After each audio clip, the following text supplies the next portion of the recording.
Hello, my name is Jorb, and I love gear. The Juno 106.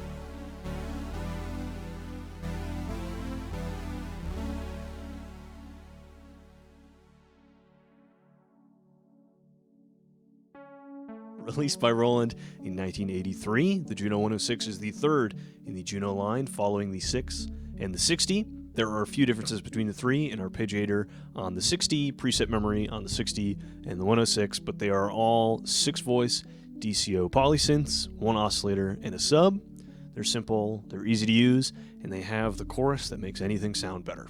The Juno really is a special piece of kit, and specifically, the 106 is one of the most heard instruments in recorded music. I'm pretty sure that's true, and one of the most talked about synths even still today, almost 40 years later. I know that is true. You don't need to be super into gear or some sort of a synthesizer historian to have heard about a 106. They are sincerely ubiquitous, and that transcendent popularity, combined with the vintage synth market getting more expensive anyway, has 106s trending between $16 or $17, almost to $2,000. That is very high. Even relative to modern production, top-of-the-line stuff, that's really steep. Not to mention buying vintage comes with a few decades of decay and the uncertain handiwork of whoever had it before you trying to get it back into working condition. And I'm not exactly here to talk about if the Juno is particularly magical in and of itself, or if the current prices are worth it. I'm here to break down what it might offer you in a few different categories, and I'm going to talk about more budget-friendly ways to capture that aspect of its appeal. I'm going to talk about functional clones of the Juno, things that are directly trying to be it or sound like it. I'm going to talk about other vintage options that are interesting and special in their own right, and at the end, I'm just going to bring up a few flexible modern polysynths. This video is all about what to buy instead of the Juno 106. Welcome to another episode of Redirect Your Gas. Do not buy that.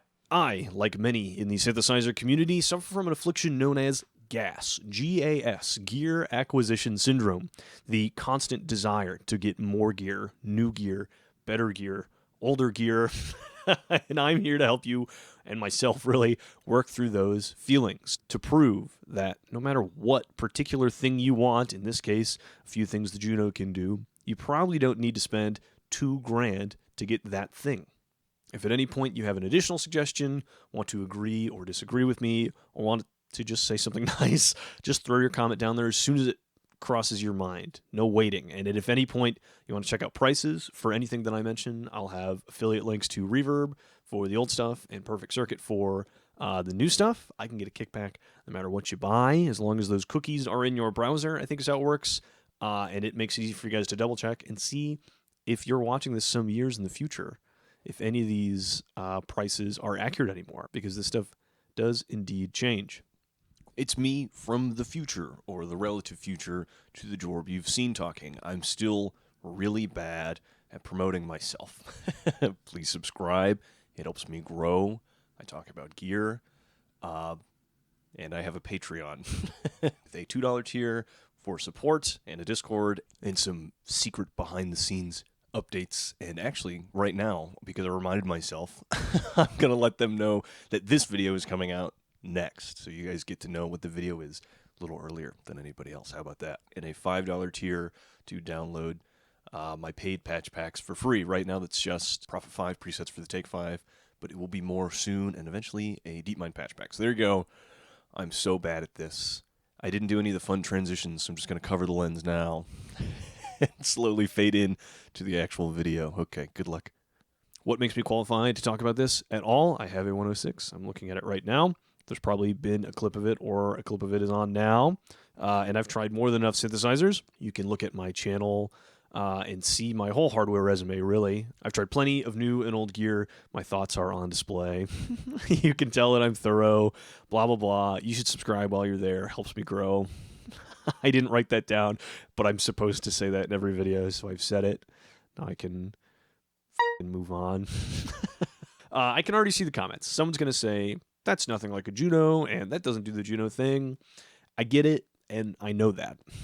I also am particular about certain things, but my whole point here is to encourage you to think differently about the stuff you put on a pedestal, and there might be a few reasons to buy a Juno. You might just want to have one, in which case that's your only option, isn't it?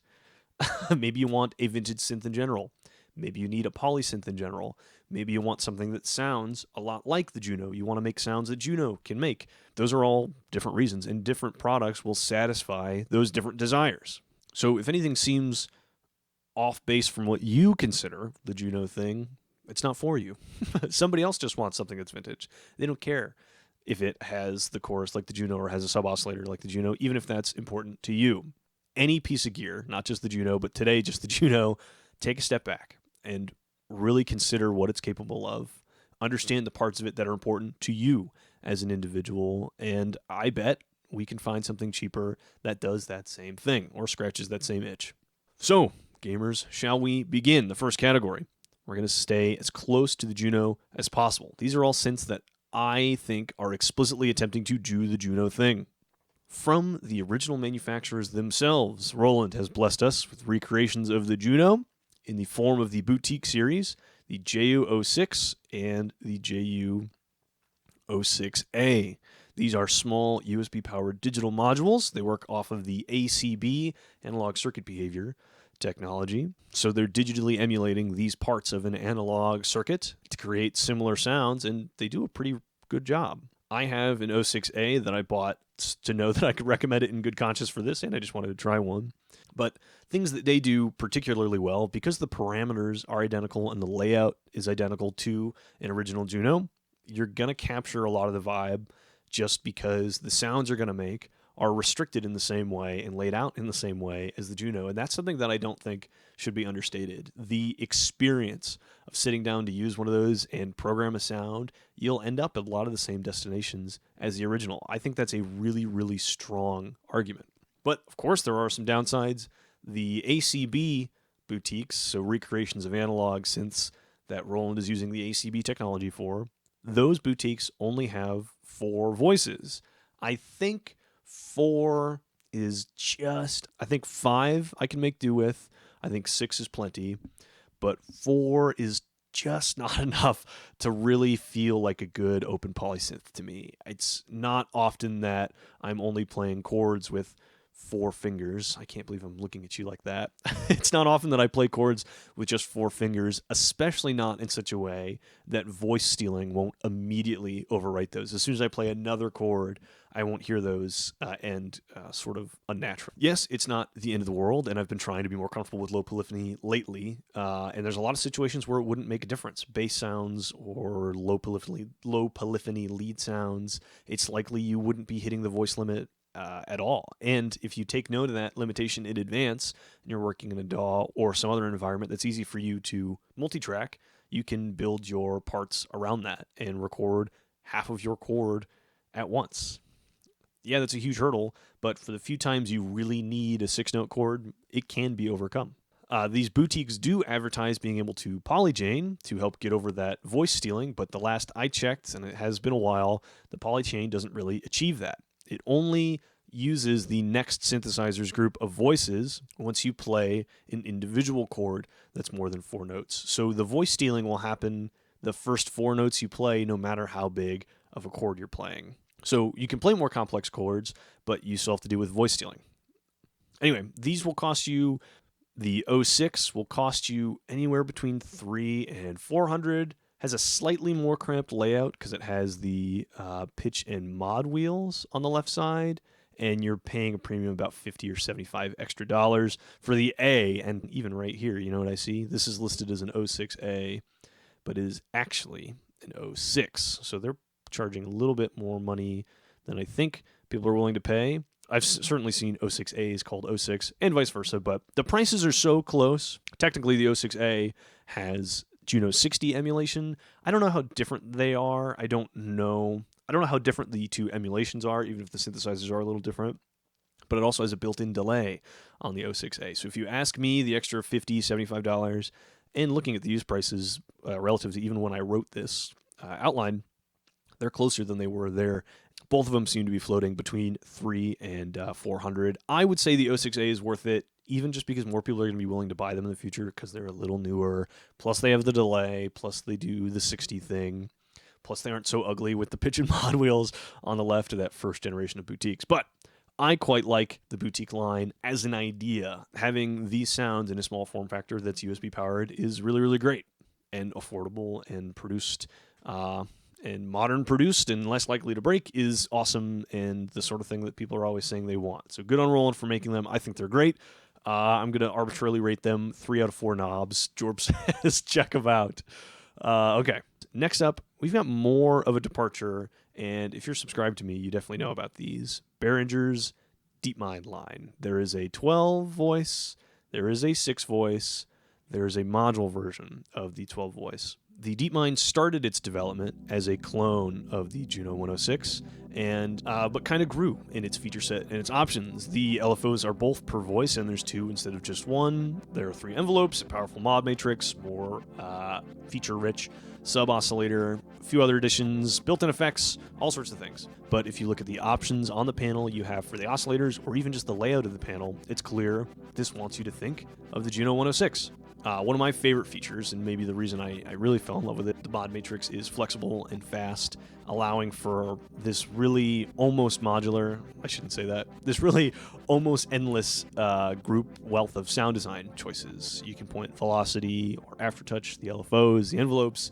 any source you can think of to pretty much any destination you can think of. Anything on the panel is a modulatable destination. And I could go on. I'm actually probably going to cut all that thing that I said. One of the earliest videos that I took very, very seriously was a in-depth look at the DeepMind. I have grown a lot since that. If you want to watch it, you can. But I have grown a lot since that video. But I've loved the DeepMind for a long time, and it's part of the reason my channel has done well at all. But anyway, that all sounds good. But how well can it do the Juno thing? Well, I created all 128 of the Juno factory presets by ear myself. It took a long time. I won't turn on, but I have a really out of focus video, 2 of them you can check out where I demo some of those sounds and download them from links there. They are pay what you want still. But I think it nailed that, and that might have just been my careful programming combined with the flexibility of the DeepMind, but yes, I think it can certainly do the Juno thing. So there you go. Prices are higher than when I bought my 12 for the 12. $750 is pretty steep. I would wait for a cheaper one to show up used if you are interested in a 12. The 6 is still a pretty strong proposition, and 6 voices is enough because it was enough on the Juno. Plus, this one fits in slightly smaller spaces, which everybody's always talking about. But I think between $580 for the 6 voice is a pretty strong option. If you're patient, you can get really good used deals on any of the versions. So if you decide you want a DeepMind, pick which model, which form factor works best for you, and then be patient for a used deal. All the Behringer stuff shows up used pretty often, and you can normally get good deals on it. There you go. I'm working on another patch pack, 4 out of 4 knobs. Jorb says, check it out. So before I leave this section of things that are actively trying to sound like the Juno, I have to mention VSTs. I don't use a DAW at all. When I asked my DAW using friends, the SoundCloud synthwave icon Eco Beige, he told me to mention Tal Uno and Yuhi Diva, which I don't know if I'm saying any of those things right, and Roland Cloud exists. I don't have any first-hand experience with any of them, but I do think they deserve a mention if you're trying to really get the Juno thing. Okay, moving on. Let's say your main point of interest in the Juno 106, you want vintage gear. Vintage gear is historic, and there's something psychosomatic about sitting down with a 30-plus-year-old instrument to make music. And if it has MIDI, which you get to the mid-late 80s and it does, the Juno 106 does, you suddenly have something that doesn't even feel like it is outdated. And the 80s are chock full of other companies besides Roland making synthesizers, besides the Junos, that sound good and are still interesting in their own right. But quickly, an overarching disclaimer, vintage gear can, and at this point probably will, have problems. The Juno is not in any way exempt from this. I am comfortable and used to working on crusty old synthesizers, so it doesn't deter me if a listing includes some issues. And I hope it doesn't deter you either. I hope I can inspire the opposite. I want people to see that a kid in his 20s with no formal training can fix shit in his basement just by reading about it all over the internet. So the Juno's big problem is the voice chips go bad. There's a coating on the outside of the VCA, VCF combined voice chips in the Juno 106. And over time, that outside coating can become brittle and become conductive. So you're making connections on those integrated circuits that you don't want to make. Well, there is a very well-documented fix where you soak those chips in acetone, peel that off, maybe reflow some solder, and then you can stick them right back in. Things like that you can learn and figure out how to do yourself. So if there's something vintage you want to buy and somebody describes a problem in the listing, I encourage you to look for that problem specifically and see if there's a well-documented fix. It might even be on my channel for a few things, but none of this stuff is out of your ability. I promise you that. If I can do it, so can you. You just need to go slow and learn as much as you can. And if the fix is well-documented, then there's no reason to stay away from it. If it's well-covered ground, let's say, then there's no reason to be afraid from it. Anyway, that was a tangent. For vintage synth recommendations, synth that I think for a chunk of my subscribers know I adore, Akai's AX60. 6 analog voices, like the Juno. There's a stereo chorus, and that pretty close to where the architectural similarities end. There's no sub-oscillator, which is a big part of what makes the Juno special. But you can do a combined triangle and saw wave with the one oscillator, which gives you a boost to the low end, kind of like you would get from the sub-oscillator. But you have pulse width on every waveform, which is weird and interesting. I think it might even be more like kind of like wave slicing, but that's another day. We can talk about that. Pulse width modulation has its own LFO, separate from the dedicated LFO. You get a second envelope, unlike the one on the Juno that goes to your VCA and your VCF. They are different on the AX60. And the dedicated LFO has more shapes and more destinations than the Juno. It has some other little issues, which I've talked about in an old-ass Jorb video, which I will also link. It's a bad example of my work. I really think that, but a lot of the information is still good. In summary, does the AX60 do the Juno thing? It can. Depends on what you're looking for. What it is for certain, an amazing example of 80s polyphonic synthesis, and it's bolder and more unique in a lot of ways than the Juno. Looking at prices, they seem to be only two actually listed. This one's mislisted for the AX60. They are hovering around $1,000. I don't know. I think if you can get it for a little bit less than that, I say go for it. 1,000's kind of fair, assuming it doesn't have any problems. Assuming any of the normal maintenance stuff, capacitors are replaced, buttons, attack switches have been replaced if they've had problems, things like that, then 1,000 seems pretty good. And if it's in immaculate condition, this 1,200 might be a fair listing. But the AX60 is kind of wacky, and its presets are kind of bold. And if you don't care about that or don't care for that, or faders on the panel aren't such a big deal to you, if you're comfortable with matrix programming, then Akai's AX73, which doesn't seem to have a dedicated product page here on Reverb, can be had for a lot less. These are hovering around $700. I cover this on my channel, and it's a video I am proud of.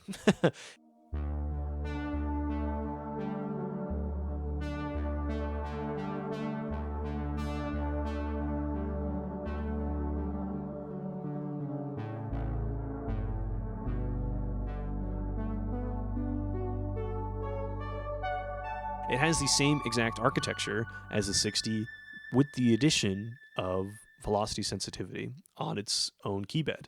That's dope, adds a lot of life to those sounds, and its presets aren't so bold, aren't so silly. They're more classic synthesis or emulating acoustic instruments. I also made a key group expansion for the modern MPCs, so if you want to try those sounds, you can get my AX73 expansion for free. It's pay what you want, but for free. It's kind of edging its way to being my favorite between that and the 60. And if I had to sell one, because to me, I don't mind the matrix programming, I think I would keep the 73 over the 60. Anyway, both of these 4 out of 4 knobs, Jorb says, check them out. Okay, I spent way too long on that, but I really love the old Akai stuff. I really, really do. So how about something that seems way too obvious not to mention? The Alpha Junos, Alpha Juno 1 and 2. That's right, the Juno line does not stop with the 106. The Alpha Junos came a little bit later, 1985, 1986, maybe 1986 and 7, I think. And guess what? They're super cheap, nearly $1,000 less than what you can get the low end of a 106.4, and it'll probably have less problems. By many measures, it's more sophisticated. They have a more complete MIDI implementation, which helps to mitigate the lack of panel control. They also have a stereo chorus. They're designed by Roland. It's in the same line. It's really close to the Juno, and they don't seem to garner the hype that the 106, the 60, or the 6 even seem to. I've been trying to score one myself for a while, but no luck yet. They're available for $600 or $700. The big difference between the 1 and the 2. The 1 has a 4-octave key bed. The 2 has 5 octaves, and it also adds velocity and aftertouch to that key bed. So if you don't care about those things, you're not losing anything. In fact, it's fitting into a smaller space, so that might be a better option for you. I only have a really small amount of personal experience. I don't remember being intentional about when I tried the Alpha Juno that my old buddy Brad had, but I would love to get my hands on one, check one out soon, and I can comfortably recommend them. I know Espen Kraft is a fan of the Alpha Junos, and he is the 80s, so we have to trust him, right? Okay, moving on. Less obvious, but something I had to bring up. Korg's Poly 800 and EX 800.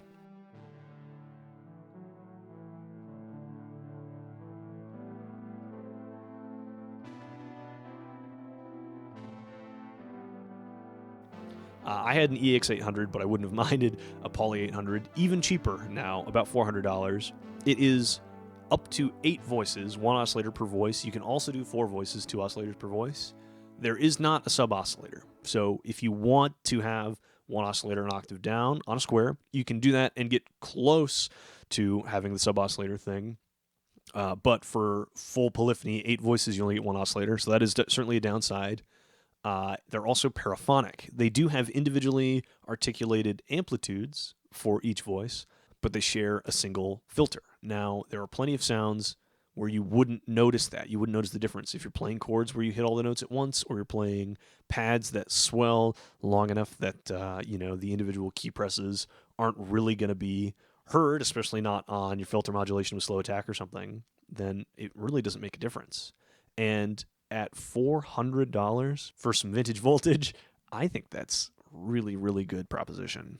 Built-in stereo chorus, if you can get over built-in stereo chorus, not exactly like the Juno, but does sound good. Super affordable, and if you can get over matrix programming, I think these are a no-brainer. There's an old-ish video on my channel with the EX800. I encourage you to watch if you're curious about them. I totally love the sound. I would love to get another one. I'd love to get another broken one and use it as a good example of a repair video. I could chatter about these forever. We should move on. 4 to 4 knobs. Dwarf says check them out. Our third and final category here. These are just modern polysynths that aren't explicitly trying to do the Juno thing, but are flexible enough to cover some of the same sounds. And because the synth market is so amazing these days, and trying to tailor it to a specific buyer, which is what I would like to do if I could, this is tough because I'm just talking to you faceless mass of individuals. But you might lean more towards a modern synthesizer for any number of reasons. You don't have the time or the requisite skills to be comfortable with vintage stuff, which I encourage you to reframe your thinking of that. But they're generally less money for more features than a lot of vintage stuff, and certainly less trouble. I know that's kind of hard to think about considering I just mentioned the Poly 800 is $400, but you can get modern synths that do a lot for a pretty small amount of money, especially if you don't care if it's analog or not. And another thing, they take up less space. They're less heavy. And so in the vein of that, why don't we get something that's super little and works as a strong vintage-inspired polysynth, the Dreadbox Nymphess.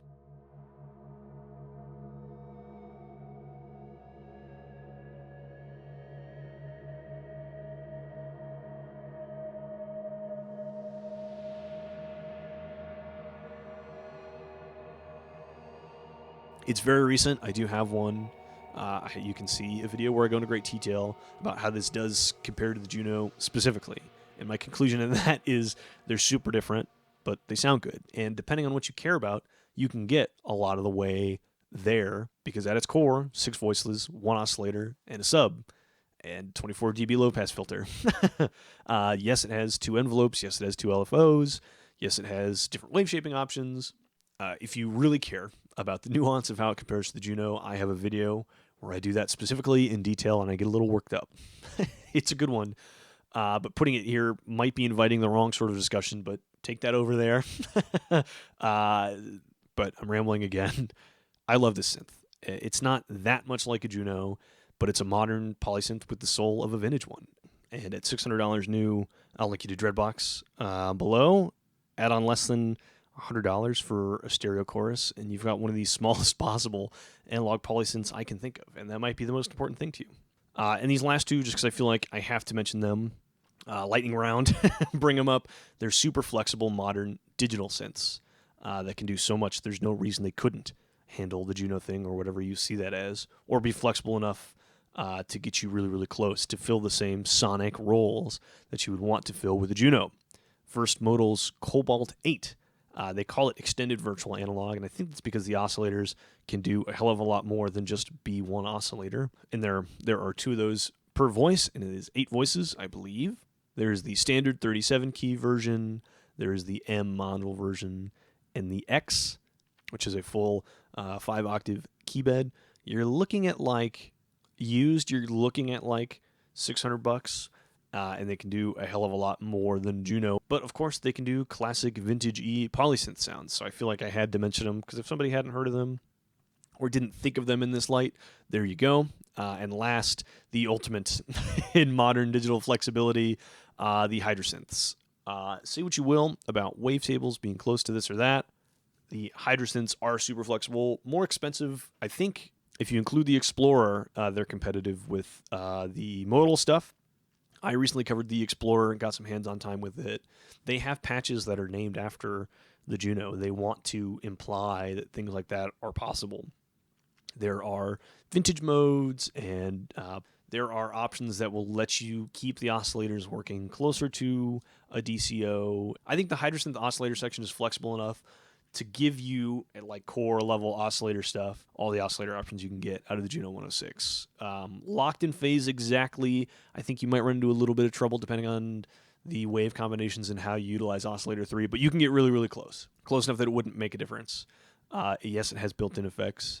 I could go on. The Hydrasynth line is more than flexible enough to do the Juno thing, and I think it's worth mentioning. And these last 2 I'm saying quickly because I know a lot of people won't consider them functional replacements, and you would have already heard of them, but I just feel like I need to bring it up, that if you think you need a Juno and you already have something like a Hydrasynth or the Cobalt, you can probably make the sounds you would make with a Juno. You can probably experience a lot of the same things you would experience with a Juno, and that's the way I want you to think of this. That's the way I want you to see these things we put on a pedestal. They are cool as objects and fascinating as pieces of history. And the entire package, right? All the things it does combined make them, to me and a lot of other people, still interesting things to own and use. But if there's any one part of it you want to accomplish, the sound, the feel, the vibe, whatever, the pride, I guess, or the street cred of using something vintage, then other gear can get you any of those things individually. So figure out what's important to you and lean towards that and put your money towards that. No aspect of its sound or its operation are unattainable in things that are cheaper. Maybe the whole combination stands apart as unique, and I think there's a case to be made for that, but there's no reason you need to have the exact combination of features available to you in a Juno 106. Unless that's what you're dead set on. And I understand that. I have a lot of vintage gear that, I fully embrace the fact that with careful programming, I can get around it.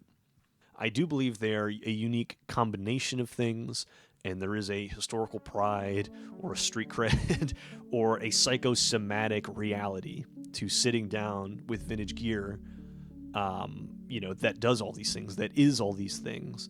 But I don't think that most people need to have exactly that experience. I really don't. I'm fascinated by them. I like to fix them and then set them off in the wild sometime later. That's most of the reason why I own vintage stuff, because I'm fascinated by it specifically. But if there's some aspect of its sound or operation you want to get, you can get that from something else. I promise you. So I hope I introduce you to something new or encourage you to think about your current gear or modern gear in a different light. Or maybe now you just see this pantheon of special vintage synthesizers in a slightly different light. But at any rate, I appreciate you watching. I hope this was helpful. I love doing these. I hope to see you in the next one. I will do more. If you have any suggestions for future, what to buy instead of, put it in the comments, please. I think this one's kind of a no-brainer since they're so expensive. Anyway, thanks for watching. My name's Jorb. Subscribe if you haven't. Hope to see you in the next one. Cheers. So long. Goodbye.